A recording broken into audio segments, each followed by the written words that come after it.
Hi, the SI meteorologist Paul Dorian here on Tuesday, September 4th. A couple big stories in the weather this week. One is the continued threat for heavy rain in the Mid-Atlantic region. The Philadelphia region got really whacked yesterday with heavy showers and thunderstorms on the order of 3 inches or more in many spots.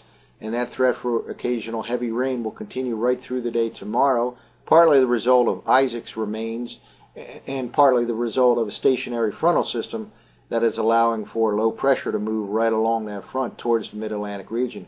The other big story will be the very slow development of a tropical storm named Leslie down in the Atlantic that'll move northward and northwestward over the next several days and could come uncomfortably close to the northeast U.S. coast, especially places like Nantucket and Cape Cod up to down East Maine by the early part of next week. Close enough that it'll certainly have to be monitored for the rest of the week. Here's the latest colorized infrared image from the Penn State EWOL site of the Atlantic Ocean and the eastern part of the U.S. Here's the U.S. East Coast right about here. And this is Tropical Storm Leslie.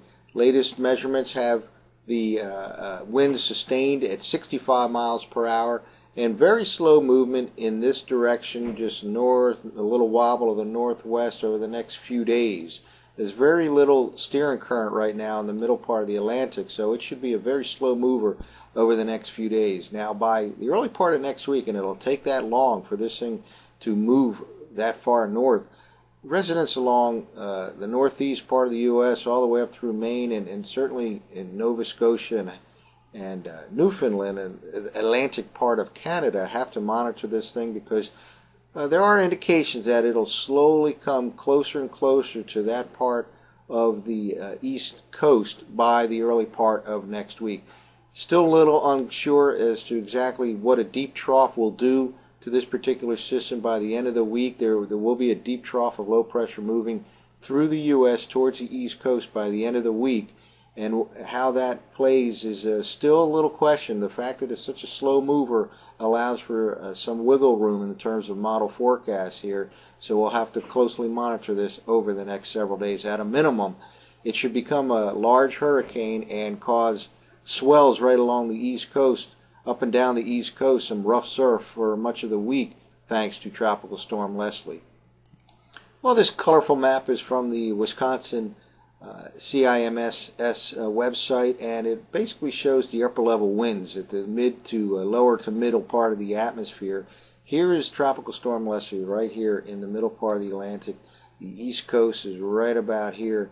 And notice there's kind of an area right here in the Atlantic that's kind of void of upper level winds, and indeed that is going to help to cause a very slow movement as this tropical storm kind of meanders northward over the next couple of days. It'll enter this region of very light upper level winds and therefore will be a real slow mover. I expect it'll develop into a hurricane over the next few days and become a rather large hurricane and just move perhaps 5 miles per hour or less for a few days while it's in this part of the Mid-Atlantic region. Meanwhile, a deep upper level trough will be heading towards the East Coast, and it'll have to be monitored to see exactly what effect, if any, it could have along the northeast U.S. coast by the early part of next week. Again, at a minimum, there will be rough surf up and down the East Coast thanks to this tropical system. Now, the models are handling this system a little bit differently. The European model has a little bit more of a threatening look to it by, let's say, Monday night. This happens to be a surface map for Monday night here from the European model. It has that tropical storm very close to the northeast coast, maybe down East Maine and certainly Nova Scotia. And the main reason that has been handled differently by this European model is what's happening in the upper levels. Here's in fact the European 500 millibar chart for the same time as that surface map we just saw Monday night, and it has a very deep upper level trough sitting here right along in the eastern part of the country. Here's the U.S. East Coast, and here's kind of the surface reflection of the upper level reflection of the tropical system Leslie. So the European model has a very deep upper level trough, and it kind of brings that storm closer to the northeast U.S. coast, whereas the U.S. model, we'll take a look at that now. And this is the U.S. model, the GFS model for the same time frame, next Monday night, the upper level chart, 500 millibars. It has quite a considerably weaker upper level system here. The European model had a stronger and a little bit farther to the south with that upper level pattern. So exactly the handling of these two models is causing a difference right now, and an all-important difference for the northeast U.S. coast. And this is the surface map for the GFS at Monday night time frame. And again, it still does have a powerful looking tropical system, but a little bit farther to the east. This is just to the east of Nova Scotia, perhaps influencing the weather around Newfoundland, part of Atlantic Canada. But again, the handling of that upper level trough is all important. We'll continue to monitor that over the next few days. It's just still too far away, both in time and space, for us to have an exact handle on exactly where Leslie will end up about a week from now. Finally, let's take a quick look back home. Here's the situation at the surface for the Mid-Atlantic region.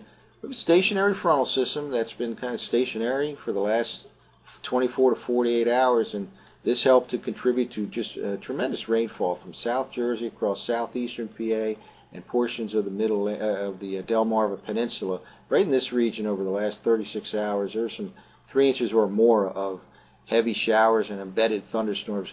DC region escaped that heavy rain, as did the New York City region.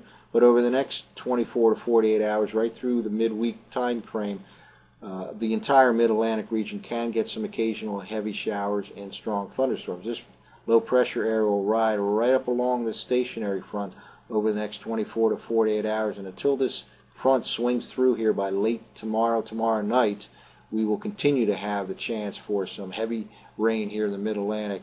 By Thursday, once that frontal system passes on by, looks like Thursday and Friday will be mostly rain-free, and then there will be another chance for some rain over the weekend in the Mid-Atlantic region. So a lot going on in weather.